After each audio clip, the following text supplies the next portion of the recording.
ওম নমঃ শিৱায় নমস্কাৰ বন্ধুসকল পুনৰ এটা গুৰুত্বপূৰ্ণ ভিডিঅ'লৈ স্বাগতম জনাইছোঁ মীন ৰাশি জাতক জাতিকাসকলৰ অক্টোবৰ মাহটো কিদৰে পাৰ হ'ব কেনে ধৰণৰ পৰিৱৰ্তন আপোনালোকৰ বাবে লৈছে কোনখিনি ক্ষেত্ৰত বিশেষকৈ সাৱধানতা অৱলম্বন কৰিব সকলোখিনি তথ্য আপোনালোকে এই ভিডিঅ'টোৰ জৰিয়তে জানিব পাৰিব এই ভিডিঅ'টো চন্দ্ৰমা গতি আধাৰিত ৰাশিফল আৰু যিসকল লোকে জ্যোতিষশাস্ত্ৰক বিশ্বাস কৰে তেওঁলোকৰ বাবেহে এই ভিডিঅ'টো মীন ৰাশি জাতক জাতিকাসকলৰ অক্টোবৰ মাহৰ ৰাশিফল অনুসৰি এই মাহত আপোনালোকৰ কঠোৰ পৰিশ্ৰম বিশেষকৈ এটা নিৰ্দিষ্ট কাম সম্পূৰ্ণ কৰাৰ ক্ষেত্ৰত সফল হ'ব যেতিয়া আপুনি কিবা এটা কামত বহুত বেছি কষ্ট কৰি থাকিব সেই কঠোৰ পৰিশ্ৰম কৰা এটা নিৰ্দিষ্ট যি কাম আছে সেই কামখিনিৰ ক্ষেত্ৰত বহুত বেছি সফল হ'ব বুলি কৈছে এটা সম্পূৰ্ণ কৰাৰ ক্ষেত্ৰত আপুনি সফল হ'ব গতিকে সেই কৈছে যে কঠোৰ পৰিশ্ৰম কৰিব লাগিব আপোনাৰ এটা সপোন বাস্তৱত বিশেষকৈ বাস্তৱ হ'বলৈ গৈছে সপোন এটা বাস্তৱ হ'বলৈ গৈছে সপোন এটা পূৰণ হ'বলৈ গৈছে গতিকে যিমান পাৰে এই অক্টোবৰ মাহটোত চেষ্টা কৰক বুলি কৈছে গতিকে নিজৰ কামবোৰ সম্পূৰ্ণৰূপে কেন্দ্ৰীভূত কৰি ৰাখক গুৰুত্ব সহকাৰে ৰখ বুলি কৈছে সিৰিয়াছনেছ আনিব লাগিব এটা উৎকৃষ্ট গ্ৰহৰ ট্ৰেনজিটো হৈ আছে সামাজিক বা ৰাজনৈতিক যোগাযোগো আপোনালোকৰ অধিক শক্তিশালী হৈ উঠিব বুলি কৈছে যিকোনো প্ৰতিযোগিতাত ছাত্ৰ ছাত্ৰীয়ে উপযুক্ত ফলাফল লাভ কৰাৰ সম্ভাৱনা দেখা পোৱা গৈছে ধ্যান ৰাখিব লাগিব মাহৰ মাজ ভাগত কিছুমান প্ৰতিকূল পৰিস্থিতিৰো আপোনালোকৰ সৃষ্টি হ'ব পাৰে বুলি কৈছে কিছু সমস্যাৰ উদ্ভৱ হ'ব পাৰে গতিকে এনে পৰিস্থিতিত ধৈৰ্য আৰু সংযম থাকিলে ভাল হ'ব বুলি কৈছে আপোনালোকৰ এই মাহত কেতিয়াবা আপোনালোকৰ ভুল শব্দ ব্যৱহাৰে কিন্তু কিছুমান মানুহৰ মাজত শুভৰ সৃষ্টি কৰিব পাৰে গতিকে আপোনালোকৰ কথন সুৰ বা কথা কোৱা সুৰ কোমল কৰি ৰাখক নম্ৰতা আনক বুলি কৈছে অলপ অসাৱধানতাই কিন্তু আপোনালোকক লক্ষ্যৰ পৰা আঁতৰাই নিব পাৰে গতিকে এই দিশৰ প্ৰতি মীন ৰাশি জাতক জাতিকাসকলে এই মাহত গুৰুত্ব দিব লাগিব বুলি কৈছে যিকোনো সিদ্ধান্ত কেৱল পৰিয়ালৰ সদস্যৰ সহযোগত লোৱাটো আপোনালোকৰ এই মাহত ভাল হ'ব বুলি কৈছে বা বেষ্ট হ'ব বুলি কৈছে ব্যৱসায় দৃষ্টিকোণৰ পৰাও কৈছে যে ব্যৱসায় স্থান অলপ আপুনি আধিপত্যৰ বিস্তাৰ কৰিব আৰু ব্যৱসায় স্থানত কিছু আপোনালোকক গুৰুত্ব দিব লাগিব দূৰৱৰ্তী যোগাযোগৰ জৰিয়তে নতুন চুক্তি লাভ কৰাৰ সম্ভাৱনা দেখা পোৱা গৈছে আপোনালোকৰ কৰ্মচাৰীৰ সহায়ত আপুনি এটা ডাঙৰ গুৰুত্বপূৰ্ণ চুক্তি চূড়ান্ত কৰিব পাৰে বুলি কৈছে আৰু এই সময়খিনিত কৈছে যে নিয়োজিত লোকসকলে পৰিৱৰ্তনৰ লগত জড়িত শুভ সুযোগ পাব প্ৰগতিৰ আপোনালোকৰ সম্ভৱ দেখা পোৱা গৈছে আৰু ঘৰতে আৰামৰ লগত জড়িত সামগ্ৰী ক্ৰয় কৰা হ'ব পাৰে এই মাহত পৰিয়ালৰ সদস্যৰ মাজত উৎকৃষ্ট সম্প্ৰীতি থাকিব প্ৰেমিক প্ৰেমিকাক লগ পোৱাৰ সুযোগ থাকিব স্বাস্থ্যৰ ক্ষেত্ৰত কিছু লোকৰ কাহ চৰ্দি আৰু ডিঙিৰ বিষৰ দৰে সমস্যা হ'ব পাৰে এই মাহত কিছু মিশ্ৰিত ফলাফল দিবলৈ গৈ আছে বিশেষকৈ আপোনালোকৰ কঠোৰ পৰিশ্ৰমৰ জৰিয়তে কঠিন কামবোৰো আপোনালোকে সমাধান কৰাৰ যি ক্ষমতা থাকিব বুলি কৈছে ক্লান্তিৰ মাজতো ভাগৰৰ মাজতো আপোনালোকৰ শক্তি থাকিব বুলি কৈছে কনফিডেন্স আপোনালোকৰ যথেষ্ট বৃদ্ধি পাব ছেপ্টেম্বৰ মাহত কৰিব নোৱাৰা বিভিন্ন কাম আপোনালোকে এই অক্টোবৰ মাহটোত আপোনালোকৰ নিজৰ আত্মবিশ্বাসৰ বলত বহুতো কাম আপোনালোকে সম্পূৰ্ণ কৰিব পাৰিব বুলি কৈছে কিন্তু ভুল লগ সংগৰ পৰা আঁতৰি থাকিব লাগিব আৰু সিদ্ধান্তবোৰ লওঁতে এই অক্টোবৰ মাহত খৰখেদাকৈ নহয় শান্তিপূৰ্ণভাৱে ল'ব লাগিব বুলি কৈছে আৰু কৈছে যে এই সময়খিনিত অপ্ৰয়োজনীয় আপোনালোকে খৰচ নিয়ন্ত্ৰণ কৰিব লাগিব আৰু কৈছে যে যিকোনো পাৰিবাৰিক বিবাদৰ সমাধানৰ বাবে ঘৰখনত শান্তিপূৰ্ণ পৰিৱেশৰ সৃষ্টি কৰিব লাগিব আৰু ঘৰতে কিছু শুভ অনুষ্ঠানৰ সম্পৰ্কীয় কাম কৰক ভাল হ'ব বুলি কৈছে সম্পৰ্কবোৰ পুনৰ এটা শুদ্ধ পথত আহিব বুলি কৈছে কিবা এটা যদি খেলিমেলি হৈছিল সেইখিনিও ঠিক হ'ব বুলি কৈছে ধ্যান ৰাখিব লাগিব অপ্ৰয়োজনীয় খৰচ নিয়ন্ত্ৰণ কৰিব লাগিব আৰু খৰখেদাৰ দৰে স্বভাৱ নিয়ন্ত্ৰণ কৰাটো প্ৰয়োজন আছে বুলি কৈছে কোনো বিষয়ত ওচৰ চুবুৰীয়াৰ লগত জড়িত নহ'ব বুলি কৈছে ধ্যান ৰাখিব লাগিব আৰু কেতিয়াবা আপোনালোকৰ সন্দেহ আৰু বিভ্ৰান্তিৰ দৰে আচৰণে কিন্তু আপোনালোকৰ বাবে সমস্যাৰ সৃষ্টি কৰিব পাৰে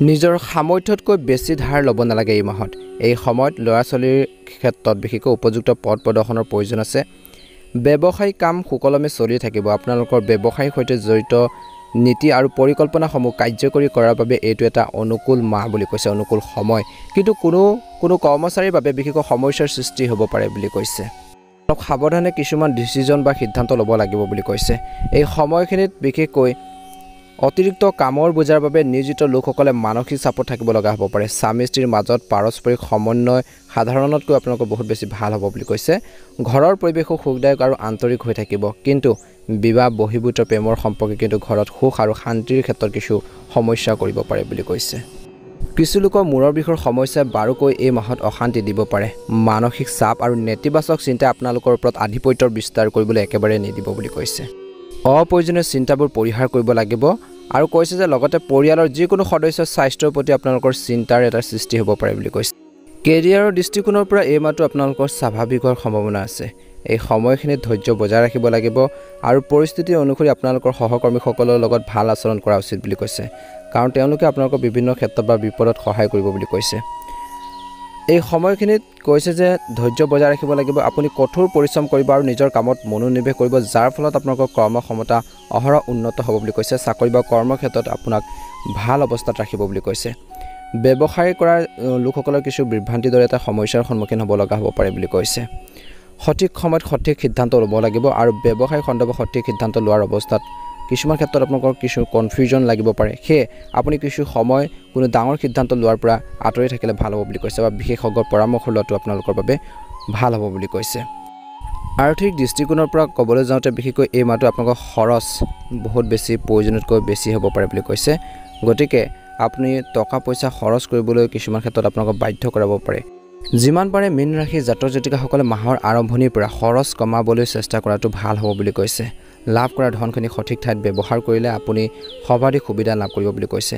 প্ৰয়োজনতকৈ বেছি খৰচ নকৰিব আৰু আপোনালোকে নিজৰ সঞ্চয় ধন বিশেষকৈ ক'ৰবাত বিনিয়োগ কৰাৰ আগতে চিন্তা কৰিহে আগবাঢ়ক বুলি কৈছে, নহ'লে সমস্যাত পৰিব পাৰে বুলি কৈছে।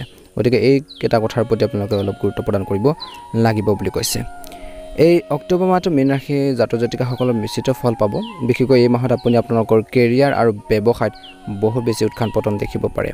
যদি আপুনি ব্যৱসায়ৰ সৈতে জড়িত তেন্তে এই মাহত যিকোনো ৰিস্কি আঁচনিত বিনিয়োগ কৰাটো তৎক্ষণাত আপোনালোকে এৰাই চলিব লাগে পৰাপক্ষত। গতিকে সাৱধানে আপোনালোকে আগবাঢ়িব লাগিব।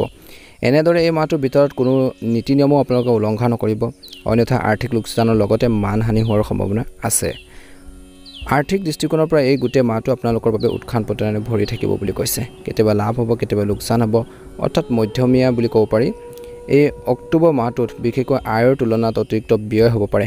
এই সময়ছোৱাত কেৰিয়াৰ আৰু ব্যৱসায়ৰ সৈতে জড়িতভাৱে দীঘলীয়া বা কম দূৰত্বৰ যাত্ৰা সম্ভৱ বুলি কৈছে। ভ্ৰমণৰ সময়ত নিজৰ সামগ্ৰী আৰু স্বাস্থ্যৰ বিশেষ যত্ন লওক। এই মাহৰ মাজভাগত আপুনি আপোনালোকৰ ব্যৱসায়িক নীতিত আমূল পৰিৱৰ্তন কৰিবলগীয়া হ'ব পাৰে। যদি আপুনি অংশীদাৰিত্বৰে ব্যৱসায় কৰে তেন্তে কিছুমান বিষয়ত আপোনালোকৰ অংশীদাৰৰ সৈতে মতানৈক্য হ'ব পাৰে। এই সময়ত ঘৰ বাহিৰ উভয়ৰে বিশেষকৈ আপোনজনৰ বিৰোধিতাৰ সন্মুখীন হ'বলগীয়া হ'ব পাৰে। মাহৰ শেষৰ ফালেলৈ আপোনালোকে কিছুমান সকাহ কঢ়িয়াই আনিব। এই সময়ছোৱাত মাটি, ঘৰ বাৰী, পূৰ্বপুৰুষৰ সম্পত্তিৰ সৈতে জড়িত কোনো ডাঙৰ বিবাদ আলোচনাৰ জৰিয়তে সমাধান কৰিব পৰা যাব বুলি কৈছে। এই সময়ছোৱাত নিয়োজিত লোকসকলে অতিৰিক্ত উপাৰ্জনৰ উৎসৱ হৈ পৰিব আৰু তেওঁলোকৰ সঞ্চিত ধন সম্পত্তিৰ বৃদ্ধি পোৱাৰ সম্ভাৱনা দেখা পোৱা গৈছে। সম্পৰ্ক উন্নত কৰিবলৈ মীন ৰাশিৰ লোকসকলে এই মাহত কেতিয়াবা নিজৰ লগত আপোচ কৰিবলগীয়া হ'ব পাৰে। মাহৰ প্ৰথম ভাগখিনিত বিশেষকৈ ঘৰৰ এগৰাকী মহিলা সদস্যৰ উত্তেজনাৰ পৰিৱেশৰ সৃষ্টি কৰিব পাৰে আৰু এই সময়ছোৱাত প্ৰেমৰ সম্পৰ্কটো সাৱধানে আগবাঢ়িব লাগিব। এই মাহত প্ৰেমৰ সম্পৰ্ক বা আপোনালোকৰ বৈবাহিক জীৱনত যিকোনো ধৰণৰ তিক্ততা বিশেষকৈ আশ্ৰয় দিয়াৰ পৰিৱৰ্তে ভুল বুজাবুজি দূৰ কৰাটোৱে আপোনালোকৰ বাবে ভাল হ'ব। কাজিয়া পেচালৰ পৰা বিশেষকৈ যিমান পাৰে আঁতৰি থাকিলে ভাল হ'ব বুলি কৈছে।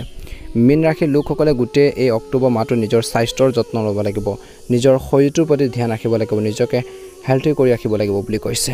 অপ্ৰয়োজনীয় মানসিক চাপ পৰিহাৰ কৰক বুলি কৈছে আৰু খোৱা বোৱাৰ প্ৰতি আপোনালোকে যত্ন ল'ব লাগিব বুলি। এই মাহত আপোনালোকৰ প্ৰিয়জনৰ প্ৰতি গুৰুত্ব বাঢ়িব, মৰম চেনেহ বৃদ্ধি পাব বুলি কৈছে। আপোনালোকৰ প্ৰেম জীৱন কৰাৰ সৰ্বোচ্চ প্ৰচেষ্টা চলাব বুলি কৈছে। বিবাহিত লোকসকলে এই মাহত কিছুমান প্ৰত্যাহ্বানৰ সন্মুখীন হ'ব লগা হ'ব পাৰে বুলি কৈছে। এই সময়খিনিত একেলগে 7টা গ্ৰহৰ প্ৰভাৱ পৰিব, যিটো বৈবাহিক জীৱনৰ বাবে অলপ কঠিন হ'ব বুলি কৈছে। এনে পৰিস্থিতিত আপুনি বহুত বেছি ধৈৰ্যৰে কাম কৰিব লাগিব আৰু জীৱন কিবা এটা ভুল দেখা পাইছে, কিবা এটা যদি মিষ্টেক দেখা পাইছে, গতিকে সেইখিনি আপোনালোকে বহি পেলাই শান্ত মনেৰে আপোনালোকে ডিছকাছ কৰিব, আলোচনাৰ মাধ্যমেৰে সেই সমস্যাখিনি সমাধান কৰাৰ ক্ষেত্ৰত গুৰুত্ব দিয়ক বুলি কৈছে। দুয়োজনে আলোচনা কৰক বুলি কৈছে। প্ৰতিটো প্ৰত্যাহ্বানৰ পৰা সহজে ওলাই আহিব পাৰিব বুলি কৈছে, অন্যথা পাৰিবাৰিক বিবাদ আৰু বৃদ্ধি পাব পাৰে আৰু এনে পৰিস্থিতিত সেইবোৰ আঁতৰি থাকিবলৈ বাবে বহুত বেছি চেষ্টা কৰিব লাগিব। এই সময়খিনিত আপোনালোকৰ জীৱনসংগীৰ স্বাস্থ্য পাতিৰ ক্ষেত্ৰতো আপোনালোকে গুৰুত্ব প্ৰদান কৰিব লাগিব বুলি কৈছে। এই মাহত আপোনালোকে বিশেষকৈ ঘৰখনত আপোনালোকৰ কথা বতৰাত বিশেষকৈ গুৰুত্ব দিব লাগিব। কথা বতৰা কৰোঁতে সাৱধান হ'ব। প্ৰথমতে যিহেতু কৈছিলোঁ যে অলপ কথা কওঁতে অলপ সাৱধান হওক, নম্ৰতা আনক বুলি কৈছে, ভদ্ৰতা আনক। যদি কোনো কথাক লৈ পৰিয়ালত উত্তেজনা হয় তেন্তে তাক বেছি হস্তক্ষেপ কৰাৰ পৰিৱৰ্তে মনত পৰিস্থিতি মূল্যায়ন কৰি তাৰ পৰা ওলাই আহিবলৈ চেষ্টা কৰক বুলি কৈছে, ভাল হ'ব। এই মাহত পাৰিবাৰিক শান্তি বজাই ৰাখিবলৈ বহুত প্ৰচেষ্টা চলাব লাগিব। এই সময়ছোৱাত আপোনালোকৰ ঘৰৰ কোনো সদস্যৰ সৈতে আপোনালোকৰ সম্পৰ্ক যদি বেয়া হৈছিল বা কিবা এটা মিছআণ্ডাৰষ্টেণ্ডিং হৈছিল সেইখিনি ঠিক হ'ব বুলি কৈছে। আপোনালোকৰ মাজত পাৰস্পৰিক মৰম চেনেহ বৃদ্ধি পাব বুলি কৈছে। আপোনজনৰ পৰা সহায় সহযোগিতা আপোনালোকে লাভ কৰিব আৰু ঘৰৰ জ্যেষ্ঠ সদস্যসকলৰ সুপৰামৰ্শ বা দিহা পৰামৰ্শ লাভ কৰি আপোনালোকে জীৱনত আগবাঢ়ি যোৱাৰ ক্ষেত্ৰত কিছুমান সুবিধা লাভ কৰিব বুলি কৈছে। প্ৰতিকাৰ স্বৰূপে এই মাহত আপোনালোকে মঙ্গলবাৰে হনুমানজীক আপোনালোকে 4টা কল আগবঢ়াওক বুলি কৈছে, ভাল হ'ব। আৰু সোমবাৰৰ দিনটোত আপোনালোকে মহাদেৱক অৰ্থাৎ আপোনালোকে শিৱ মন্দিৰলৈ গৈ আপোনালোকে বিশুদ্ধ জল বা গাখীৰ অৰ্পণ কৰক বুলি কৈছে, ভাল হ'ব। আপোনালোকৰ সকলোৰে এই মাহটো সুন্দৰভাৱে পাৰ হওক। আৰু এটা প্ৰতিকাৰ আপোনালোকে পালন কৰিব পাৰে। প্ৰতিকাৰ স্বৰূপে ভগৱান শ্ৰী বিষ্ণুক পূজা কৰি নিতৌ নাৰায়ণ কৱচ আপোনালোকে পাঠ কৰক, সুন্দৰ প্ৰতিফলন দেখিবলৈ সক্ষম হ'ব। নতুনকৈ যদি চাইছে আমাৰ চেনেলটো ছাবস্ক্ৰাইব কৰি দিব। ভিডিঅ'টো ভাল লাগিলে লাইক এটা কৰি দিব, চেনেলটো ছাবস্ক্ৰাইব কৰি আপোনালোকে শ্বেয়াৰ কৰি দিব। কমেণ্ট বক্সত হৰ হৰ মহাদেৱ, ওম নমঃ শিৱায়, ওম নমঃ শিৱায়, জয় বজৰংবলী লিখি দিব, যাতে আপোনালোকৰ মনৰ ইচ্ছাবোৰ সোনকালে পূৰণ হওক। আপোনালোকৰ সকলোৰে সুস্বাস্থ্য কামনা কৰিছোঁ। ওম নমঃ শিৱায়, ওম নমঃ শিৱায়, ওম নমঃ শিৱায়।